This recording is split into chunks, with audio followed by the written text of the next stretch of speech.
right now, as you can see, it's actually running Final Fantasy VII, which is actually one of the more demanding games that you could use on this. But it's running it pretty smoothly, as you can see. So that's actually a laptop quality display in a handheld device. And gaming here actually feels pretty immersive, especially with AAA titles. This is actually one of the best screens compared to other handhelds. By the way, I'm just letting you know not to install cracked games on this, even though it can run it. Like I'm saying, you should not install cracked games on this.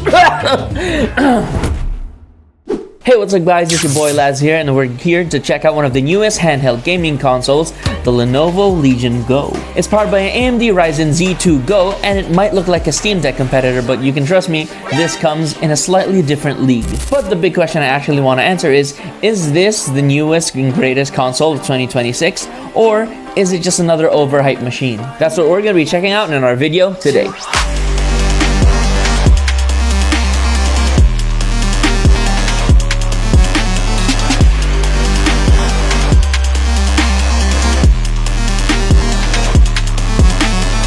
So what's inside the box? Okay, it has a pretty shiny covering inside, so it's a box within a box actually. And then you would get your actual console right over here. It's protected by a bunch of foam, and underneath you get your charger and charging cables. It's actually Type-C charger, if you could check this out. So it's reversible, so you can use this to charge your cell phones, and you can use your cell phone charger on this, assuming you have a Type-C. And of course you have your instruction manual here, the warranty, and check this out. It has a cardboard box here that you can unwrap, and it becomes a stand for your Legion Go. It actually says the instructions right over there. So what you're getting in here is actually pretty standard for what you would expect, but that little stand that's made of cardboard is a pleasant surprise. So let's get to the handheld console itself first. The way it looks, it has a white body and RGB thumbsticks, as per usual. And in the thumbsticks, you can actually see the Lenovo Legion logo right over there. And aside from the buttons that come pretty standard, it actually has safety buttons right here on the back, which make sure that, if you push it up, it makes it so that you can't push the trigger buttons right here, for safety when you're traveling. And as for the ports, buttons, and everything else, you have the volume buttons right here.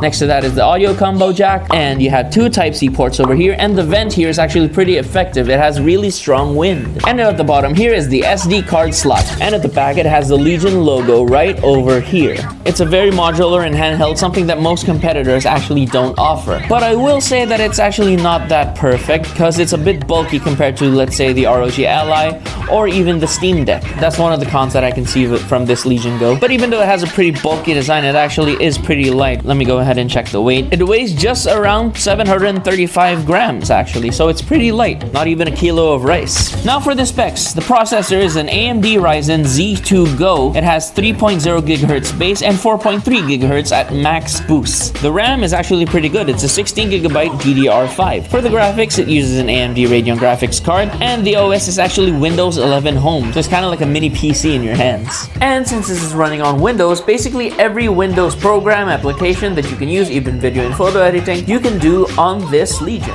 But let's get into one of the best features of this Legion Go, the display. You're getting an 8-inch plus screen, a 1920 by 1200 resolution, and 120 Hz refresh rate. It has 500 nits of brightness and 100% RGB. So that's actually a laptop quality display in a handheld device. And gaming here actually feels pretty immersive, especially with AAA titles. This is actually one of the best screens compared to other handhelds. We're gonna do a gameplay test later, but right now, as you can see, it's actually running Final Fantasy VII, which is actually one of the more demanding games that you could use on this. But it's running it pretty smoothly, as you can see. This unit runs an AMD Ryzen Z2 Go, which is based on Zen 3 architecture. It uses an RDNA2 graphics around entry-level handheld performance. Think of it as better than the Steam Deck, but slightly weaker than extreme chips like the Z1 Extreme or the Z2 Extreme. So what does this mean for you when you're playing this? Well, if you're playing esports titles, it's pretty smooth on this, but why would you?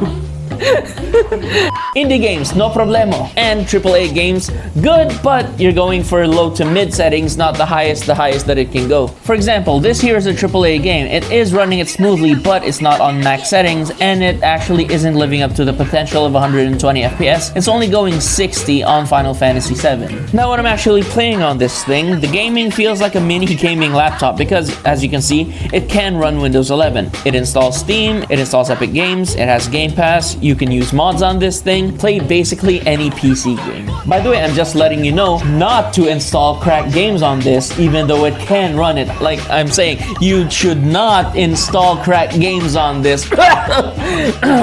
But Windows on handheld, yeah, it's not always smooth. It has some UI issues like scaling problems, and setup friction can happen. This seems to be a running trend because even earlier Legion Go models were criticized for that same thing. And about the battery life, how's the battery life? Well, it's just it's average. It can go 1 to 3 hours on heavy gaming, and it does a little bit better on lighter games, which actually is pretty standard on handheld PCs. Just don't expect all-day gaming on this without charging first. But this does come with a caveat. Of course, if it's plugged in, just like you would plug in a laptop, it's much faster than you would if it's, say, you're using it on just the battery. So don't worry, during the gameplay test, we actually plugged it in anyway, so you're gonna see its maximum performance. And to prove it, we're just gonna play 2 games here for my job, which is Final Fantasy VII Rebirth and Ninja Gaiden 4. So let's go to work.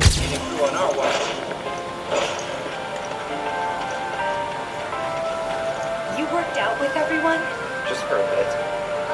Could you keep up? Ready to get started?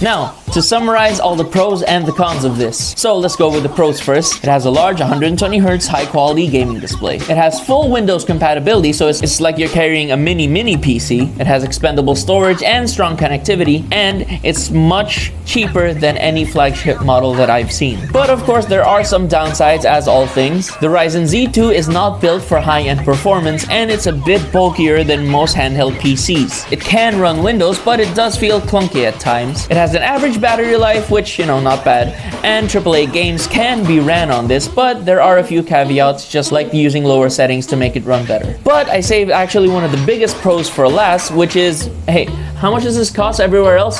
49K! 49? No. We're selling this for 42K here at Laptop Factory and Circuit Base. So if you're looking for a budget-friendly and brand new sealed handheld gaming console, this just might be the one for you. This is the Lenovo Legion Go, and I'm Laz, and I'm going to go take a nap now. Don't forget to like and subscribe, by the way. Good night.